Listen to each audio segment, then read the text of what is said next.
Congratulations!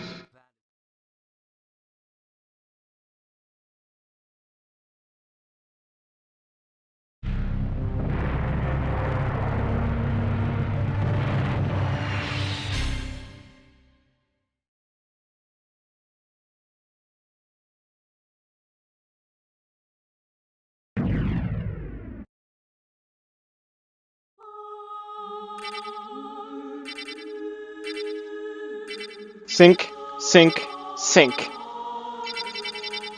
Hello, my younglings. This is Youngling Society, and welcome to Castlevania Symphony of the Night. This is a game I've only played this year, early this year. But since then, I have been in love with this game. I love the game so much. I think I said in Zero Mission, I had never played a Castlevania game before. That has recently changed. So my first Castlevania game, I tried it out summer, late spring, early summer, and I played Aria of Sorrow. Then I played Harmony of Dissonance, then Symphony of the Night, the Dawn of Sorrow, and then I played a few more after that I have not beat. I basically played all the Metrovania ones. And this one's probably my favorite one. So, I kind of want to show you guys why I love this game. This game is pretty well known for being amazing, but, you know, I just want to play for you guys, and I hope you all enjoy my playthrough of it. So, we're going to file select here. Get a new file here. Now we can name ourselves a whole bunch of things. There's a bunch of Easter eggs you can do here. But I'll talk about those later. But, Youngling Society, let's go. Journey back to 1792 in Transylvanian countryside of Romania.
So, first off, a little known fact here, we are playing as Richter Belmont. Pretty interesting Belmont. There we go. You can double tap, you can dash with, by just double hitting. Richter has a whole bunch of moves that you can do here. You can, oops, I did not mean to do that. That is your sub-weapon button. Not mean to do that. That's probably not a good thing. I did that early. But Symphony of the Night is actually one of the few Castlevania prequel games. Nope. Oh. Mess that up. Die, monster! You don't belong in this world. Oh fuck, I messed up. It was not by my hand that I'm once again given flesh. I was called here by humans who wish to pay me tribute. Tribute? You steal men's souls and make them your slaves. Perhaps the same could be said of all religions. Your words are as empty as your soul. Mankind ill needs a savior such as you. What is a man? A miserable little pile of secrets. But enough talk. How about you? I said that I messed up here because, if you saw that there's an item that dropped, this fight is incredibly easy if you get that item.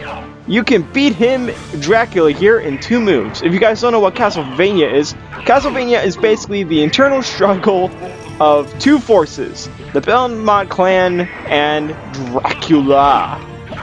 Now this Symphony Night actually has a good amount of lore tied into the game. Whoa, what? Okay, that was weird. Anyway, we have like this, we have the Holy Cross Boomerang here. We're probably not going to do very good because this fight's pretty lame. I'll probably just do something to speed it along. You cannot die here. It is literally impossible for you to die here. But I'm going to get as low self as I can. That's why I'm trying to play as mediocre as I can. But this is actually a flashback to the game Castlevania Rondo of Blood for the TurboGrafx 16, or whatever it was called in Japan, where you played as Richter Belmont, who we're playing as right here. Basically, the strategy of this is that you're just supposed to bop Dracula on the head. But if you got the holy water, like, I didn't, because I fucked up. But this is Maria Renaud. She's going to be important later on in this story. But now, you're invincible. You can't die. It's impossible for you to die in this fight now. You literally cannot lose it. Literally nothing hurts you.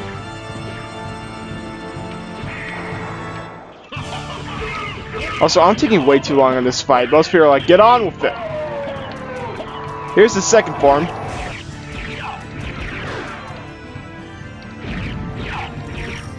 You can do this whip dangly thing too. It's pretty fun.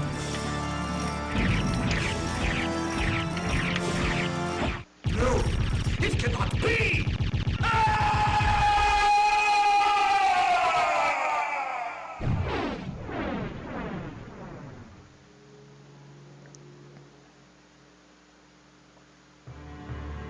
It was Richter Belmont, the legendary vampire hunter who succeeded in finally ending the menace of Count Dracula, Lord of the Vampires, who had been brought back from the grave by the dark priest Shaft.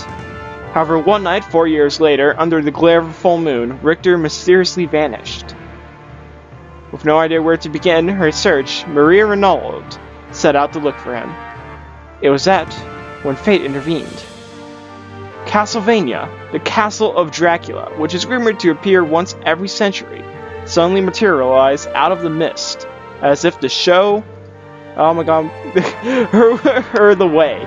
Meanwhile, powerful forces were struggling for the soul of a man named Alucard, the very same Alucard who had teamed up with Trevor Belmont to defeat his immortal father, Count Vlad Tepes Dracula.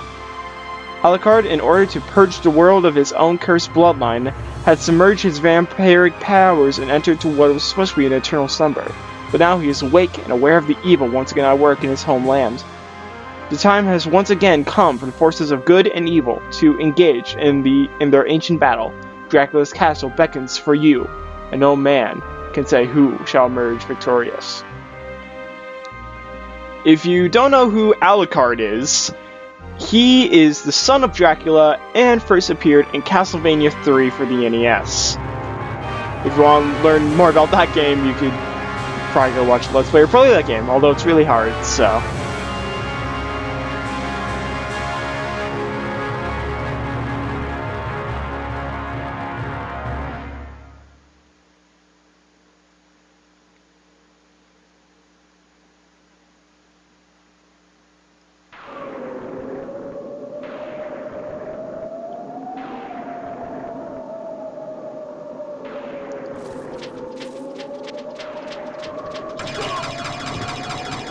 And this is Alucard. And let's begin. First off, if you don't know, this game's for the PlayStation 1. You jump with X, you use your right-hand weapon, left-hand weapon with blue square, sorry. I'm actually not using a PlayStation controller to do this, so bear with me. Circle for what's over near your right hand, and triangle to backdash. And the trigger buttons we'll do later. We'll do more stuff later on. Right here, we have some equipment. We have Alucard's sword, Alucard's shield, the dragon helm, Alucard's mail, the Twilight cloak, and the necklace of J. Which is a reference to something, but I can't remember. But we're just kind of going around slaughtering everything here in Castlevania. These are wargs. These are just really big wolves. Also, this music, really cool. One thing about Castlevania Symphony of the Night that is pretty well known is that it has a badass soundtrack. It is amazing. There's probably one song in the game I dislike, and we're not going to hear that song until a long while. Here we have some bats. We just got a level up. Basically, how Castlevania Symphony of the Night works. If you don't know the term Metroidvania, this and the game Super Metroid pioneered this idea. The idea is a 2D game with a totally open world where you explore the world, and the more you explore, the more powerful you get, and the more powerful you get, the more area you can explore. Super Metroid, the first game to really do this majorly was the first Metroid for the NES, but it wasn't really made really well until Super Metroid for the SNES. And then Castlevania Symphony of the Night is considered another pioneer of this subgenre. Some other games in this subgenre include, of course, Metroid, the early Shantae games. I'll be quiet for a second. Alucard, what is your business here? I've come to put an end to this. Still befriending mortals. I'll not ask you to return to our side, but I demand you cease your attack. I will not. You shall regret those words. We will meet again. What? That was Death, a recurring villain in Castlevania. He's almost in every Castlevania game. He's basically Lord Dracula's little servant, which is weird because he's deaf, which I don't even want to wrap my head around how that works. But now we only have our bare fists. Death took away all our stuff, so we literally only have the power of the fist, which is pretty good because even though it's short range, Alucard's fist is nothing to scoff at. With some right items, his fist can be downright deadly. Good thing we have a sword now. But if we still want to use our fist, we can go ahead. But we have a sword now. It's a short sword. It's pretty slow. Got a pretty short swing also, but what are you going to do? Right here we have a room we can't go in yet. Be prepared to do a little bit of backtracking in this game. You only really need to do it really once. Other times it's pretty evident. This is the Red Rust. This is a two-handed sword. Oop. That was weird. Anyways, this is probably a little bit slower, but does more damage. If I can find something to use it on. This is a save room. Press up. It will heal all your HP, and I believe it will restore your magic, which is that blue bar up there. Your HP is that white number, the big white number, and your hearts over there is your sub-weapons. Your ammo for your sub-weapons. I'll talk about that more later. I need an enemy to fight. I want to show off the Red Rust. Is everything? I guess everything stays dead. I forgot about that. That's weird. Anyway, the Red Rust, although doing more damage, is pretty not that great. And I'll tell you why later. Here we have a dice, the Cube of Zoe. Throughout the game, you're going to be getting relics. Cube of Zoe causes items to materialize. I don't think I'm going to get every single one, but the ones I don't get, I'll go ahead and talk about. So we'll drop from these now. These are hearts. These are your ammunition for your sub-weapons, like I just said. These corridor areas basically lead to new areas. Here our first new area. The Alchemy Laboratory. Showing off the Red Rust because we finally have some enemies. It's slow. That's about it. It does do more damage. It should be doing more damage. Oop. Let me see. Oh no, it gets a short sword. I think the plus side of the red rust is that it's... I don't know. I remember the red rust not being terrible, but now that I'm going back in. Here we have the hidden cuirass, or cuirass? Oops. You can have different equipment, and this will raises our defense, meaning that we're going to take less damage from enemies. Here we have a red skeleton. Actually, no, those are blood skeletons. My bad. I think they're called red skeletons in later games. Just letting you know, Symphony of the Night is the first game in the Castlevania series to have a Metroidvania-esque design. Well, actually, that's a lie. The first one was Simon's Quest, but that game's not really that good. This is the first good one. And, I'll talk about that in a minute. Here we have the leather shield, low defense. Not a bunch of defense here, but we have a shield. Shields can really nerf this game. These basically deflect and cancel out nearly any projectile. Now, I don't believe... like, there's some projectiles it won't work on, but you will find stronger shields, and those will block some of those. Ow. Ah, dang. These guys can be kind of hard to start off with. Anyways. What was I even talking about? Okay. Oh, because this is the first game that kind of be like this, and it introduces a whole bunch of new enemies that were not in the previous Castlevania games. But some of those enemies do get renamed eventually. And there's a few bosses that get renamed also, one that I'll talk about later. First off, hidden area here, if you press down and left, or right, it's a little bit annoying with this controller, but you can swing at the ground. This is really annoying for really annoying enemies like frogs. We'll talk about frogs later, and fleamen, although they're still pretty annoying. Here we have a life maxed up. Those will, well, increase your life and completely heal you.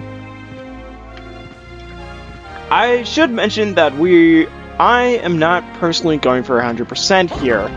Or in this game's case, 200%, but we'll talk about that later. Okay. I know. Also, this is a heart max-up. We can now store more hearts, but I do not believe... yeah, that does not bring all your ammo up to 100%. Here we have our first sub-weapon, the knife or dagger. Pretty straightforward, because it goes straight forward. Oh! Yep, so you can use your sub-weapons as long as you have hearts. And I believe certain other sub-weapons take more hearts. The dagger only takes one. It's pretty cheap. Although it's not the strongest. You're going to see me using basically two different sub-weapons. Mostly one sub-weapon. Because there's one sub-weapon in this game that's downright broken. And that's the one that we actually saw early on, but I didn't get to use because I'm an idiot. I know, shocker, I'm an idiot. Alright, I think we can... there's a way to get up there. I think I've gone too far. Wait, isn't it... there we go. This is how we get up here. You always forget about that. Have another little tower up here. Go over here. Cloth cape. This is our first example of a cape.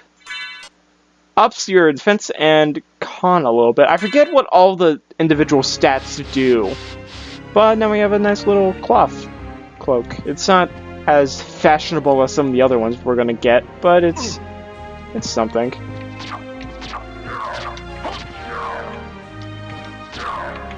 Alucard has a whole bunch of stuff he can do, like attack-wise, and I'm gonna try to show off as much as I can. Even though I've played this game, this will be my 5th playthrough of the game.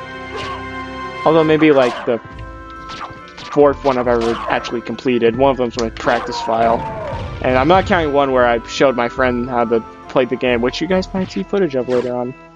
Bonus episodes.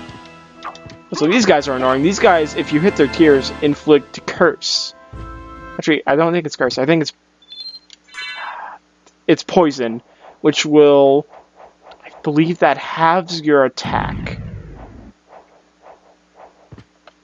I believe so. I'm getting myself mixed up with Pokemon because I've been playing Pokemon recently.